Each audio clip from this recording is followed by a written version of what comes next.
I often wonder, to what extent does the actual business model that those orchestras are constrained by, as many of us would see it, hinder that fantastic work from somehow coming to the fore more prominently? Thoughts about that? Many thoughts about that.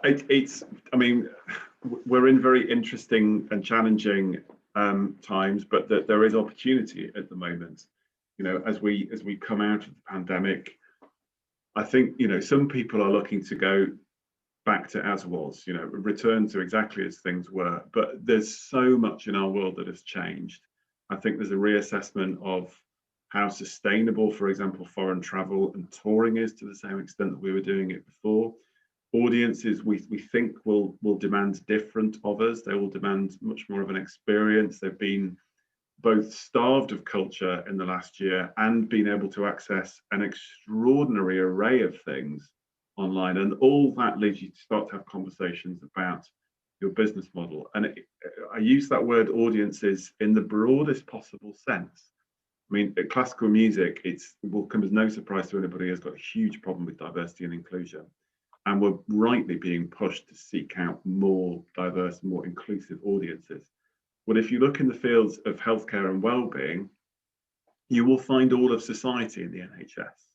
This is a wonderful opportunity to go out to all these audiences, prove our social relevance, prove that what we are doing is for everybody and can be relevant, can be vibrant, can be of now. This is a fantastic opportunity, and that needs to be reflected in our business model as well. Not because through some sort of kind of sackcloth and ashes approach, but because it's to the benefit of many of our orchestras.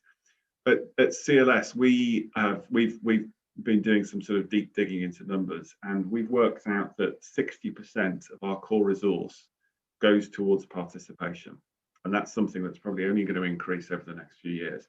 This is not to sort of put performance in the corner, it's far from it. And actually, most of our performance now is being driven by the work we do in participation.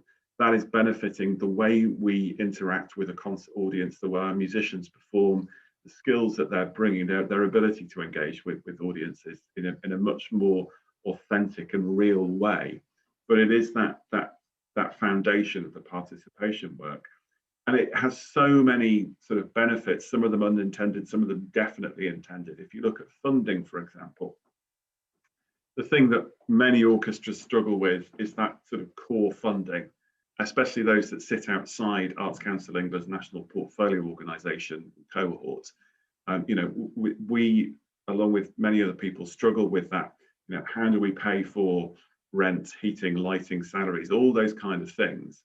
And actually, if you change your model to say what you're funding is not the core funding to put another Brahms symphony cycle on stage, as much as I love Brahms, you're saying this is the foundation, this is the underpinning behind the work we do with people living with advanced dementias, behind the work we do with young people in psychiatric care, behind the work we do with people living with in the aftermath of brain injury, or in schools, or children's hospitals. All of these things, that's a completely different proposition, not just for the big trusts and foundations, many of whom are moving more towards the we want to fund what you do, not how you do it, if you see what I mean. So it's a totality of your organization, not just the individual projects and very, very specific outcomes, but also individual philanthropists. We're moving away from a generation where classical music was part of their everyday cultural language into a situation where people are much more motivated by social impact. And actually an orchestra turning around and saying, you are funding these musicians to do wonderful things in these healthcare settings is a much more attractive ask than please give us some money so we can do a concert that's going to lose £20,000.